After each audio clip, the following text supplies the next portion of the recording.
Hi, I'm Wendy Zukerman and you're listening to Science Versus from Gimlet Media. Our show is normally about what science knows and what it's gotten right. But today, we're looking at a time when scientists, they got it wrong. Really wrong. And there were terrible consequences.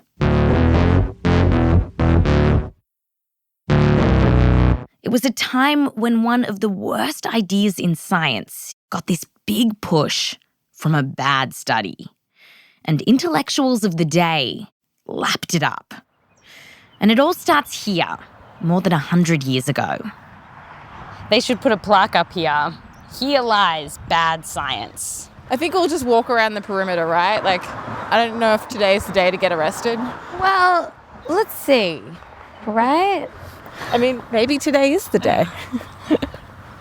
Senior producer Kaitlyn Sawrey and I are at what's left of this old boarding school in New Jersey. It's called the Vineland Training School.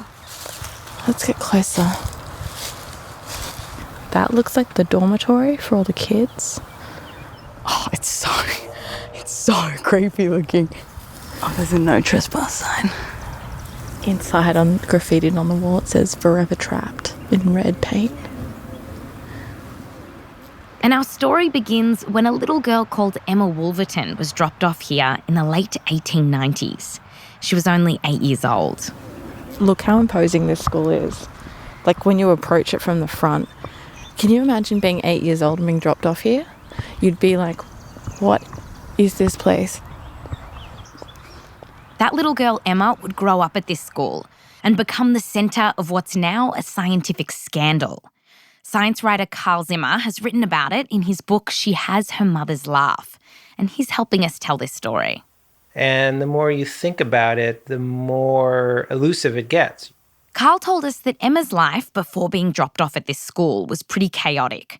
She was really poor and her mum struggled to keep a job. She lived in a very difficult environment. Her mother drank a lot and had a series of lovers and was sort of basically moving around from house to house in a very unstable way. And then Emma's mum found a new boyfriend. He agreed to marry her, the evidence suggests, if she just got rid of her other children somehow. So Emma's mum decided to go ahead and palm off her 8-year-old daughter. She brought Emma to the Vineland Training School. It was a school for special needs kids. And it's not clear why Emma's mum chose this school. Emma wasn't severely disabled. But still, at the time, Vineland was kind of cutting edge. It was actually, for its time, a very humane place in some ways. I mean, these children were not warehoused.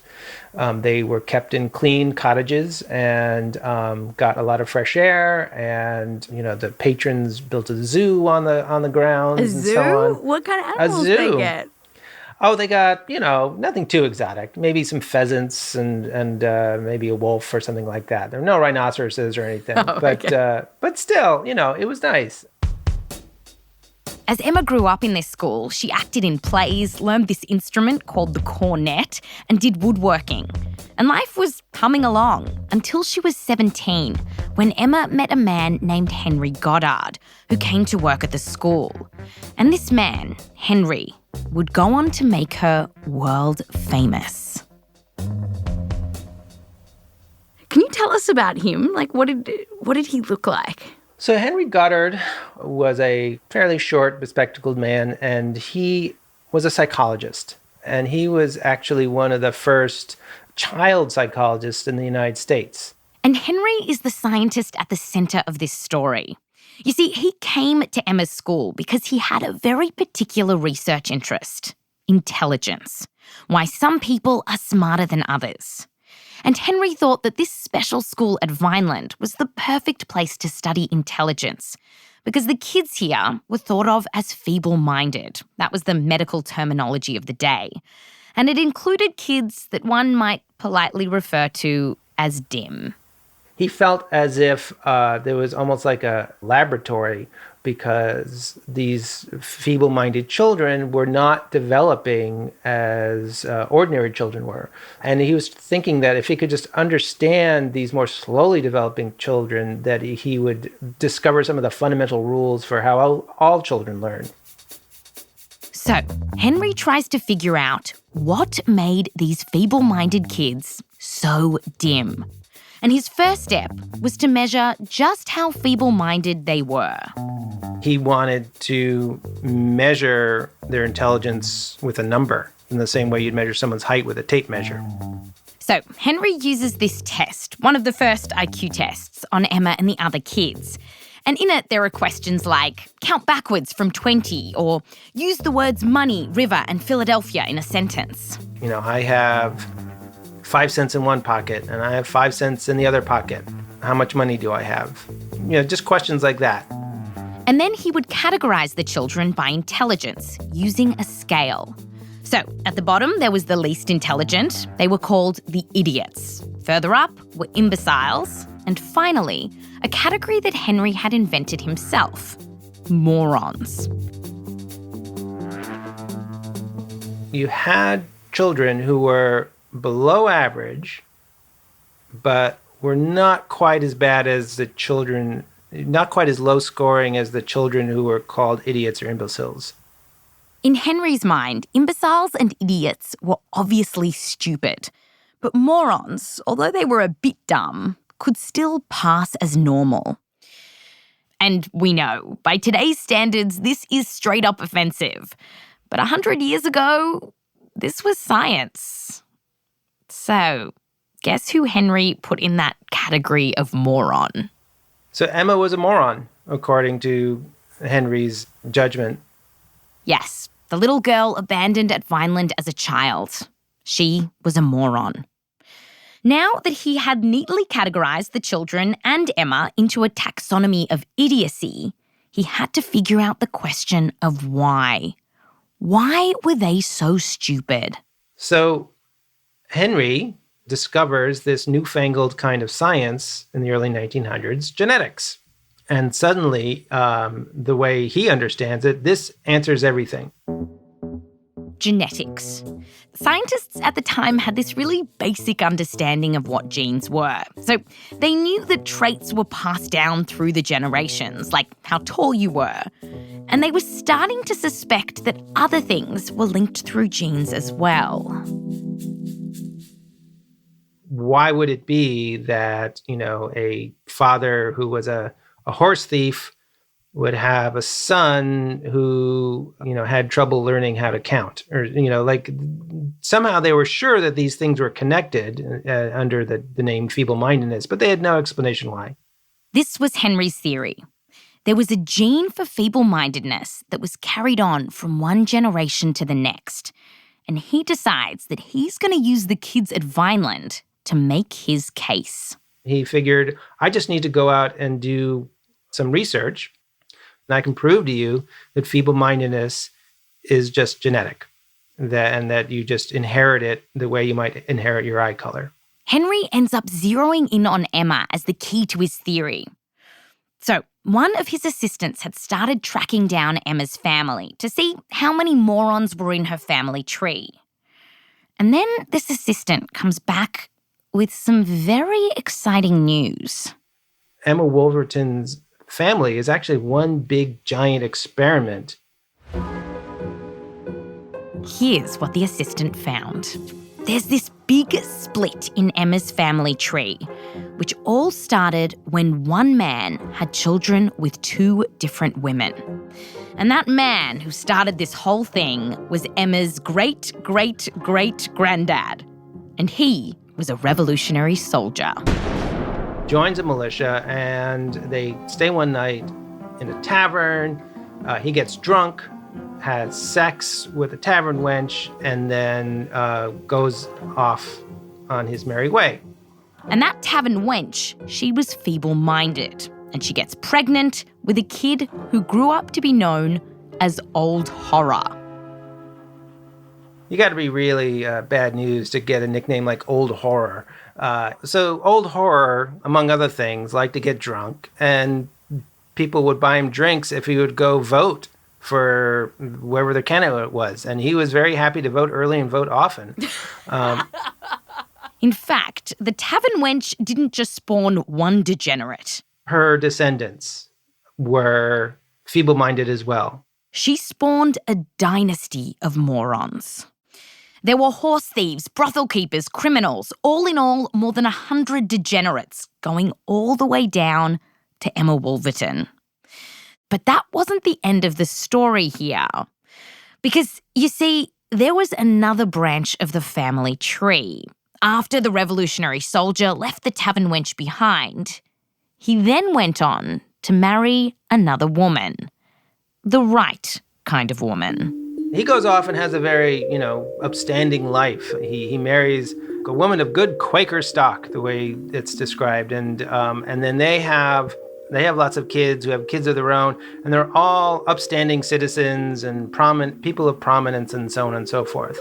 On the good side of the family, there were all kinds of successful people, doctors, lawyers, judges, and they married into the best families in their state, including a family where someone signed the Declaration of Independence. So to Henry Goddard, this is proof positive that he was right, that feeble-mindedness is totally genetic, and if you just happen to inherit this feeble-mindedness gene, then forget it. You're done for. And that Emma Wolverton was just the latest in a long line of feeble-minded people. Henry realised that his findings were groundbreaking. Feeble-mindedness really was passed down from generation to generation. And all these morons were having babies. It was just going to keep going up and up and up. And something had to be done to stop the rising tide of feeble-mindedness, or the whole country was done for. Henry now had this sense of urgency, that no one could see how big this problem was becoming. And he needs a way to get the word out quickly. And so what he decides to do is to make Emma Wolverton his iconic example. He's going to tell her story and publish a book. In 1912, Henry publishes a book about Emma's family, and it was a book not just for scientists, but for the lay public too. And to protect Emma's identity, always a sensitive guy, Henry changes her name to Deborah Kallikak. Kallikak being a mixture of two Greek words, meaning beautiful and bad. So you had this family where you had the good on one side and the bad on the other. Ooh. The book is called The Kallikak Family, and it went viral. Well, viral for 1912. Somebody tries to make a Broadway show out of it. I mean, it really, Wow. It totally penetrates popular culture and also high culture. One of the reasons the Kallikak story went viral was that it really hit on a nerve. You see, in the beginning of the 20th century, America was really coming into its own. It was the promise of a great new nation. Cities were industrializing, businessmen like Henry Ford were reshaping America. And as many American intellectuals and Henry Goddard saw it, this dream was being dragged down by the feeble-minded. For someone like Henry Goddard, it was a very disturbing time in places like New Jersey and Pennsylvania and New York. A real turbulent kind of change happening. You had white families who had been there since colonial times shifting from farms into the cities. And as they were going there trying to get work in the factories, there was a huge amount of poverty that they were suffering from. On top of this, there were these waves of immigration, new people coming from Asia and Eastern Europe that many Americans were worried about. Ultimately, there was a fear that there were too many losers and bad hombres getting into America. Waves of immigration that were starting to come, not just from England, but from other countries like Italy or Russia and so on. And I can't tell you how many people felt that there was this rising tide of feeble-mindedness in the country that had to be controlled if the country itself was going to survive. In Henry's book, The Kallikak Family, he wrote, quote, "There are Kallikak families all about us. They are multiplying at twice the rate of the general population. And not until we recognise this fact and work on this basis will we begin to solve these social problems. End quote. How is it a bestseller? It sounds like a bit of a dud read. This is an explanation for, my own prejudices. And it's science. And it's science, right. Something had to be done to stop this bloated class of morons from breeding. But what? Perhaps the morons and the imbeciles shouldn't be allowed to have children. Yeah, we're talking about eugenics, selectively breeding the human race. And the idea of eugenics had been bubbling along for years before the Kallikak story was published. In fact, Charles Darwin's half-cousin came up with eugenics about 30 years before. But by 1912, it had become really popular, and many highly respected intellectuals, men of science, were mad for it. All of the leading universities had very prominent, outspoken eugenicists among their ranks. Presidents of universities like David Jordan, president of Stanford University, ardent eugenicist. Henry Osborn, president of the American Museum of Natural History, full-out eugenicist. So you can't say that this was some odd little perverse idea that just a few people had. This was mainstream. When you go through the list of notable eugenicists, it reads like a who's who of the early 1900s. Like, there's Alexander Graham Bell, the guy who patented the first telephone, Margaret Sanger, who led the fight for birth control. She was a eugenicist. And even Helen Keller, who was blind and deaf. She was a eugenicist. And all this popular support to stop the morons from breeding, it wasn't just talk amongst highfalutin intellectuals. It led to real laws, where so-called morons were actually sterilised by the state. And that meant for men, vasectomies, and for women, tying or cutting fallopian tubes. And while some of these laws kicked in before the Kallikak family was published, after the book came out, more and more states started passing laws to make sure that some morons couldn't have babies. So this book was actually extremely influential. And Henry Goddard himself actually lobbied state governments to put sterilization laws on the books. And when some questioned what was happening in the highest court, the Kallikak story showed up there too. In the 1920s, a case challenging these sterilisation laws went all the way to the Supreme Court. The case focused on an 18-year-old woman from Virginia called Carrie Buck. And after she had a baby out of wedlock, she was deemed feeble-minded and sexually promiscuous. And the state wanted to sterilise her. The state of Virginia, defending sterilization, actually presented the Kallikak family the book as part of their evidence to the Supreme Court. Carrie lost the case. The judge wrote, "It is better for all the world if society can prevent those who are manifestly unfit from continuing their kind." Carrie's mother and baby were also considered feeble-minded. And so the judge finished up by saying, quote, 3 generations of imbeciles are enough. And the Supreme Court said, yeah, go ahead. Go off and sterilize. So Carrie was sterilised. And as a result of this judgment, now states could just keep sterilising their so-called feeble-minded men and women. So while Henry's book was being brandished by politicians and lawyers and used to justify sterilising America's poor and unwell, the story of the Kallikak family had become world famous.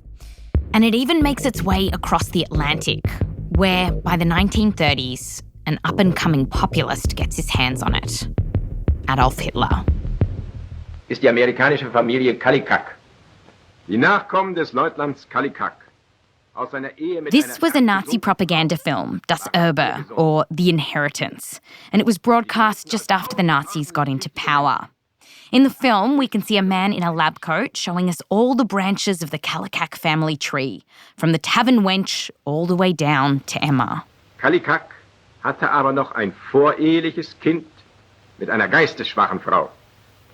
We know that the Kallikak family became a iconic example of why the Nazis wanted to control reproduction had they wanted to improve the master race through all sorts of increasingly horrific ways. Back in America, the Kallikak family was also used to pass immigration laws that ended up making it harder for Jewish people fleeing the Nazis to reach America.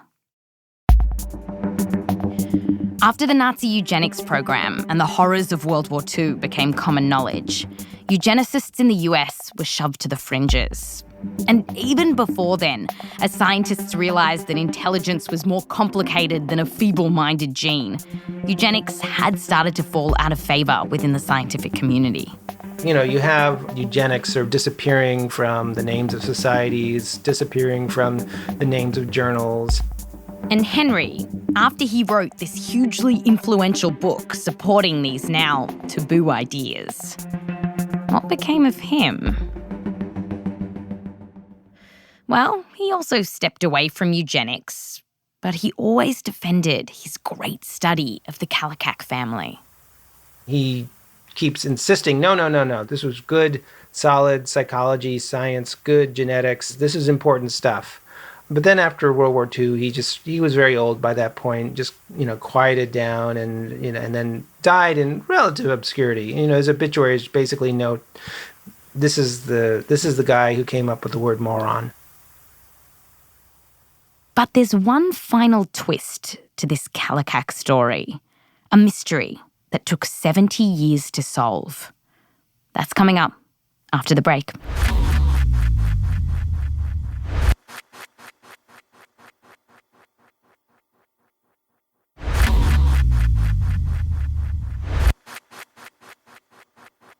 Welcome back. So we've heard the story of the Kallikak family, how one bad apple, one feeble-minded wench rotted the entire family tree, spawning generations of morons and freaking out America. The story supported sterilisation laws and then spread across the Atlantic into Nazi Germany, before society agrees that eugenics is a bad idea. But the Kallikak story didn't completely fade away.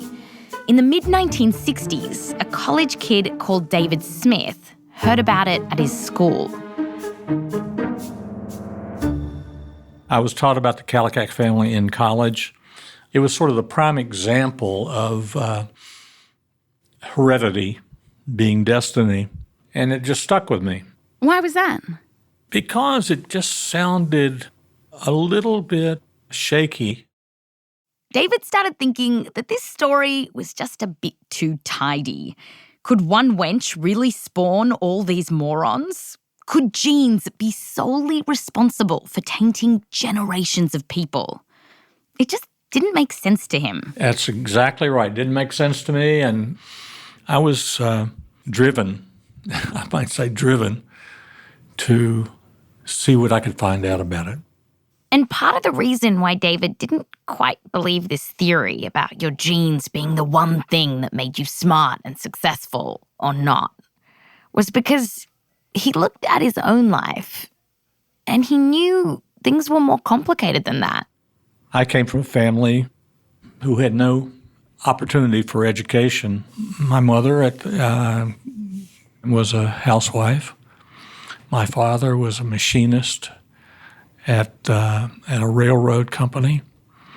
And sometimes I felt all I could hope to do was work for the railroad like my father had. David saw his family in the Kallikaks, and it felt personal. David ultimately became an academic. He's now an emeritus professor at the University of North Carolina in Greensboro. And back in the 1980s, he wanted to know more about this Kallikak family. The first step was uncovering who Deborah Kallikak actually was, because back then her true identity wasn't public knowledge. So David went to where it all started, to Vineland in New Jersey, to see what he could find. I went to the institution where she had been institutionalized and didn't get any leads there. But then as I left that town, I stopped into a little diner. And the people at the table next to me saw that I had Virginia tags on my car, and they wanted to know why was I in Vineland, New Jersey. I told them and what I needed to know. And they said, well, we know her. We've been volunteers at the institution for years. And they gave me her real name, and my journey began unraveling the story. By the time he knew that Deborah Kallikak was actually Emma, she'd already died. But David's detective work was just beginning. Once I had the name, then I could go to courthouses and historical societies. David ended up tracking down a lot of Emma's relatives. And I found that the story of the Kallikaks was a myth. A myth. In fact, it was complete nonsense. Some of the so-called good Kallikaks were not so good, and all of the bad Kallikaks were not so bad. There were lots of people with respectable jobs on the bad side of Emma's family. Bank treasurers, policemen, and school teachers. And take for example that guy, Old Horror, the illegitimate child of the revolutionary soldier and the tavern wench. Well, David worked out that he owned property, and according to the census of 1850, his whole family could read, which was a pretty good lot for back then. He was not a horror. It was not so much old horror as the horror that was placed on this family. Not only did Henry call people feeble-minded when there wasn't the evidence for it, but he just totally messed up the family tree. Old Horror, he wasn't even the revolutionary soldier's kid. He was his second cousin. That's right. I think it is pretty incredible, but it's true. So, the so-called science that people were using to justify these sterilization and anti-immigration laws, it was garbage to begin with. And we now know that intelligence doesn't just flow through our genes. Yes, having smart parents helps. But scientists have come to realize that our environment, like where we go to school, does play an important role too. And what happened to Emma, aka Deborah Kallikak? Well, when Emma was in her mid-20s, she got too old for the Vineland training school. So they sent her to another facility across the road for feeble-minded women. And she stayed there for the rest of her life. Do we know, was she feeble-minded? No, she wasn't. Well, feeble-minded as a label is pretty meaningless to begin with. But still, when we look at school records, it said that Emma, while she struggled with reading and numbers, she was good at other things, like carpentry and taking care of kids. And sometimes she'd even be put in charge of kindergarten classes. But the more I looked into it, I saw that she had been needlessly institutionalized for most of her life. Emma never saw Henry again after she grew up. From what we can tell, she didn't seem to have any hard feelings, though. She named one of her cats after him. And Henry sent her a Christmas card where he wrote to her his theories of intelligence. And it seems Emma appreciated that he could share such complicated ideas with her. She told a staff member, quote, "The nicest thing about it is that he thought I have the brains to understand it, which of course I do." End quote. Poor Emma, huh? She was caught in a trap of ideas at the time and had no chance of getting out. Emma died at the age of 89, and she was buried on the institution grounds.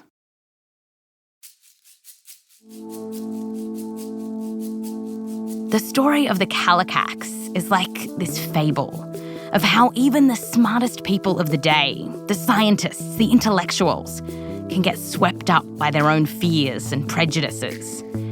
This study fed into people's worst instincts, and it gave them evidence and science to back up what they wanted to hear. And so many people just went along for the ride. And it's easy to sit back now and think, well, if this happened today, I wouldn't have fallen for this. I wouldn't have bought into these ideas. But I wonder, if we were making science verses in 1912, would we have shot down the story of the Kallikaks? Would we have seen this for what it was? I don't know.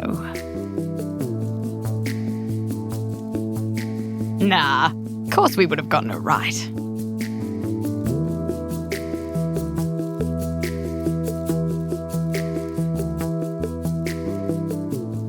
That's Science Versus.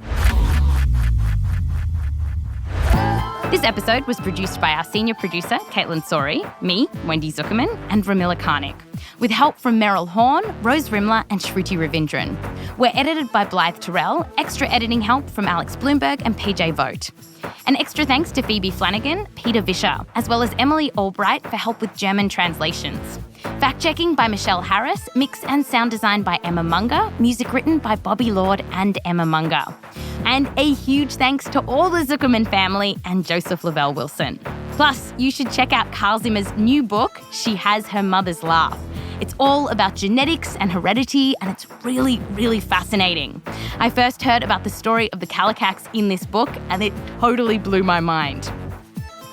Next week, we're tackling circumcision. Should you have your baby's foreskin cut off? It wasn't like the kids were gonna say, "Oh wow, now you're a really cool guy because now you look like your penis looks like my penis. Come over to my house and we'll play football." You know. I'm Wendy Zukerman. Back to you next time.